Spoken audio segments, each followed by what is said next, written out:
Hi YouTube, I'm Noravia and welcome to my channel. On today's vlog, I want to focus mostly on my daily routine as a work from home social worker. As I mentioned in my previous vlog, I am a clinical social worker here in the state of South Carolina, or a licensed independent social worker clinical practice. I am currently working for a private insurance company here in South Carolina. I have been working for this company for almost 2 years. December of this year will be my 2-year work anniversary. So I just wanted you to see what it's like on a daily basis for someone who works from home. So if you're interested in watching, stay tuned. So I do work from home. I work for a private insurance company. I'm actually a managed care coordinator for that company. So I do case management for members all around the United States. So this is my small work from home setup. Not much, just enough for me. And I just had that photo there. After my full-time job, I actually do some part-time therapy for a local psychiatrist here in our area. So that's why you see my laptop set up here. And then there's times where I actually use my iPad, so that's why those things are set up here as well. So under there, of course, all those wires that the company give you. Work phone. And then over there, just some documents from work. My little training booklet that I created during my training, so I can always go back and reference things when I need to. That's just my little work from home setup. Well, this is just my little work from home setup. This desk is actually from Amazon, which I love because of the risers, and it makes the monitor sit up so high, which I love. And then this is the chair that I also got from Amazon. Comfortable chair. Very comfortable. Don't mind that weight over there. Very comfortable chair. So this is my little setup. It's enough for me. I feel like the bigger the space, the more clutter, which I try to avoid at all costs, so that I'm able to function or get to things that I need in a timely manner to do my job for both the insurance company and my private practice. So I guess that's just it for what my little work area looks like.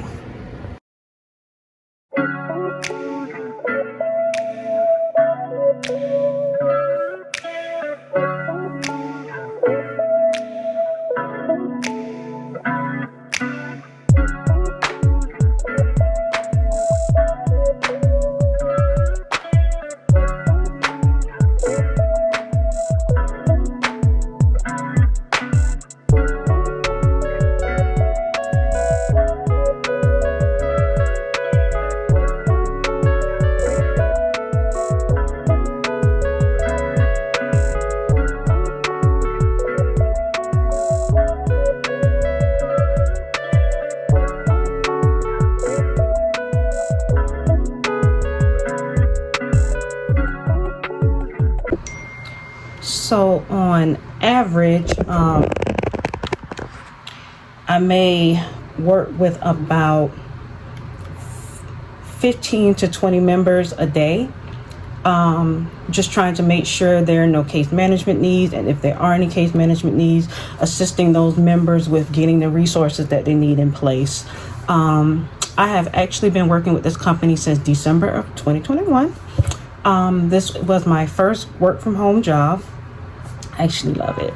I don't think I would be interested in going back into direct care after having worked from home. Which, don't get me wrong, I do miss working in the psychiatric spectrum. I was a psychiatric medical social worker slash clinical assessment coordinator. As the social worker for a psych unit, I was responsible for discharge planning, assessments, family sessions, coordinating discharge care, which is part of discharge planning. I was also, and please disregard that beeping in the background. While there, I also did some group therapy sessions and then some individual therapy sessions. I worked on that site unit for 6 years. Worked with a wonderful psychiatrist. Well, worked with a few psychiatrists throughout those 6 years, but the last 3 to 4 years, I worked with such a wonderful psychiatrist. Yeah, he was a great psychiatrist. Which I said all the psychiatrists were great. There are times I do miss the psychiatric unit. My psychiatric unit actually started as an adult unit, 18 and over, but 2 to 3 years prior to my leaving, or maybe 2 years, we switched to the geriatric arena, where it switched to geriatric inpatient psychiatry. So that quickly, for me, at least for me, led to burnout. Because you have a lot of patients who came in with dementia, Alzheimer's, age-related mental illnesses, especially the age-related mental illness, not age-related mental illnesses, but mental illnesses that have not aged well, if that's the correct way to say it. And what I mean by that, when you have those with schizophrenia who are not properly treated throughout their adulthood, and that has led to just an increase in aggressive behaviors at times, resistance to medications. So placement was really an issue. And it's probably because of the community. There's this stigma about mental health, mental illness, where a lot of facilities are like, no, we can't take patients who have mental illnesses. And to me, it's almost as though, what's the difference than you taking a patient, especially a patient who is properly treated? This patient has been on our unit. This patient has gone through treatment. This patient is safe for discharge. This patient is not a threat to themselves. This patient is not a threat to others. But because they have that psych history, that kind of scares a lot of facilities. So placement did become frustrating while I worked that position. I eventually ended up changing roles and going into the clinical assessment coordinator role, where I was responsible for assessing the referrals that came in from other hospitals, other facilities throughout the state in regards to psychiatric short-term placement for the geriatric population. That was actually not bad. It's a good position for both a nurse and a social worker, especially if the social worker has some type of medical background.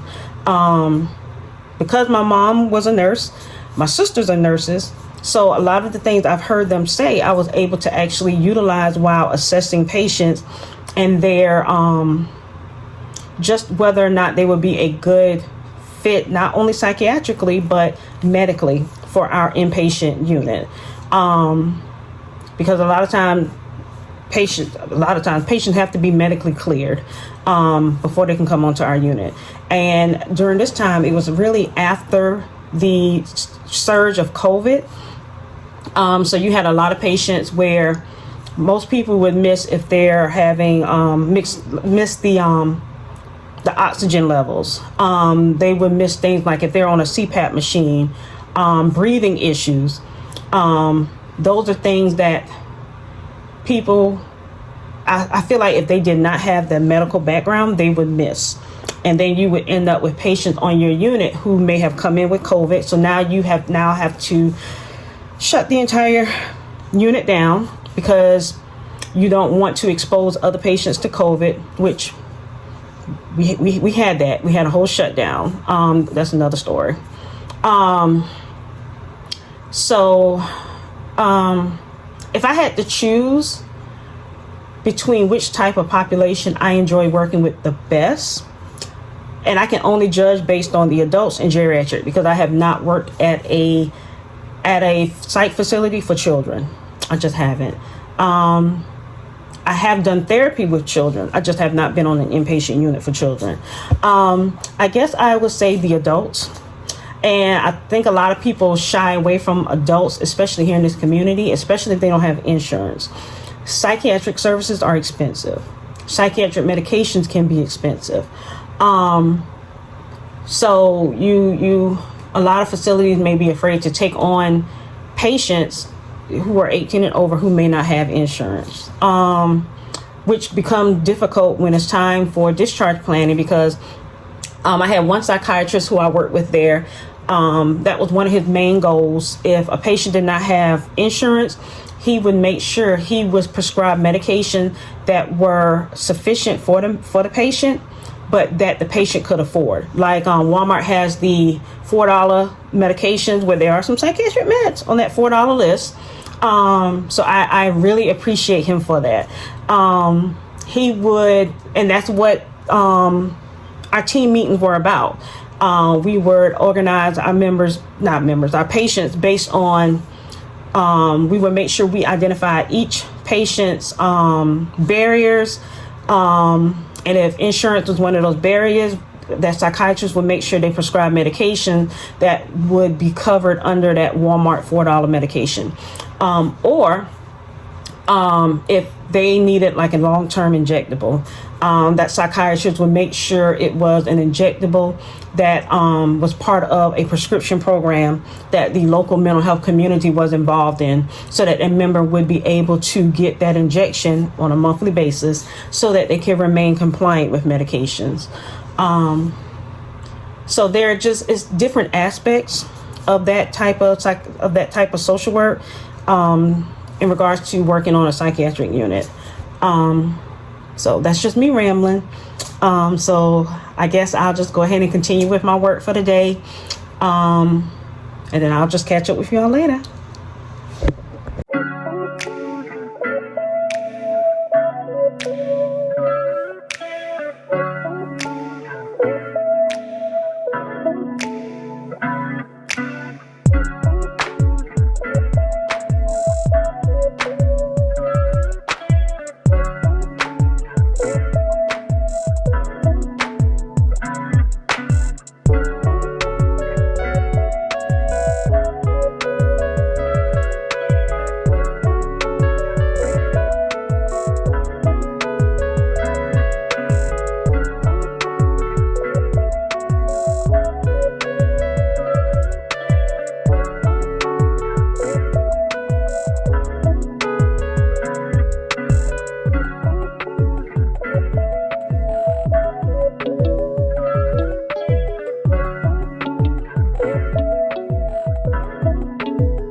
Important that you do take breaks.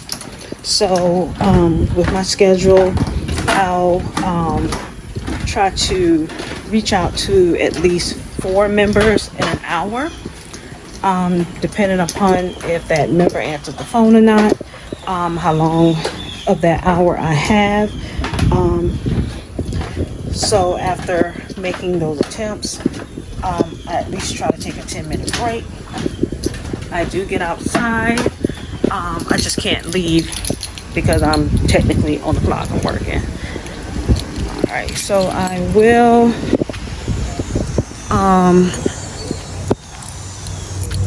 walk to the mailbox just to check the mail. I do get an hour lunch, so I'll probably take my lunch anywhere between 1 and 3 p.m. Just depends on the day I have scheduled. So yeah, we're gonna go ahead and take this walk to the mailbox.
This is actually another space in my room that I will utilize for therapy sessions.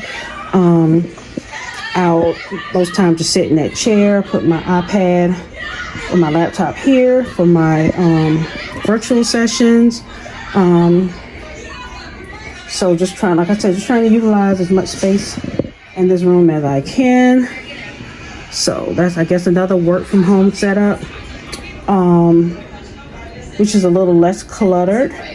So I guess it just depends on how busy I am with my full-time job, if I feel like sitting at the same desk. So that's that. All right, so I am gonna go ahead and take my lunch break. Since I have a slow day today, I'm just gonna take my lunch break away from home. I'm just gonna go run to the my PO box to check that, because I haven't checked that in a while, and just do some other errands, like get some paper plates, paper cups, things like that, so I can come back and get back to work. All right.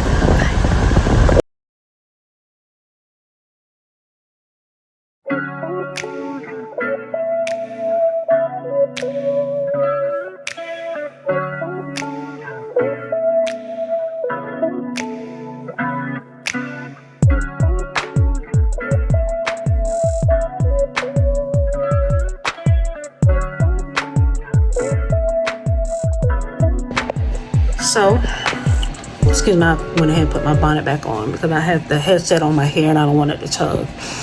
So, the downside of working from home is when your internet provider, there's an issue with the internet. Everything just happened all of a sudden. Oh my God. My systems are trying to reboot. I just went out to the living room where the modem is. I think the modem is trying to reboot. I saw someone out here earlier today in a work van. I hope they didn't make any cuts to any lines out here. So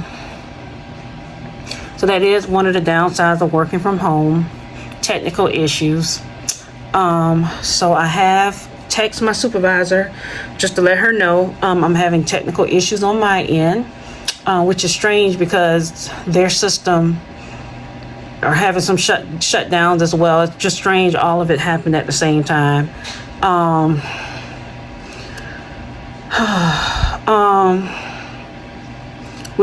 Which does slow down my day. I did have one more call to make this afternoon. But I'm trying to wait to see if my system will reboot itself. I've already restarted the system. I just don't have the energy for this today. So hopefully my systems will get rebooted so I can finish working, and then hopefully they'll be rebooted for my virtual therapy session I have with 3 patients this afternoon, or this afternoon. So fingers crossed. As I was saying before about the internet, so it looks like there's a broadband issue. Just trying logging into my AT&T account, and it's saying there's some issues on their end, so it may just be an outage. I don't know. This just ruins the rest of your work day, and they give you no compensation to really make up for the day that you miss at work. So hopefully this will reset itself and I'll be able to get back started. So this is what my phone line looks like when the broadband or network is out. It won't even let me retry anymore. Oh, well, there it is. It's retrying again to see if the network will come back up. So, as you can see, I'm in a totally different location. Got a text message from AT&T letting us know that there is an outage, and that outage would be fixed no later than 1 a.m. Wednesday morning, tomorrow morning. Wasn't able to finish my work with the insurance company. Still had one more call I needed to make. But I did reach out to my supervisor about the outage. I did come over to my sister's home, sister and brother-in-law's home, in order to do my therapy sessions for this afternoon, because I did not want to have my patients miss their sessions. So started, getting started with that. So I'm going to go ahead and end this vlog for today. It was just to kind of give you a snapshot of what it looks like for a work from home social worker, especially when there are technical difficulties, things that I didn't expect were going to happen. So until the next time, if you like the content, again, I'm new. I'm trying to get myself situated, trying to get comfortable. So please consider subscribing, like the video, and I'll see you next time. Bye.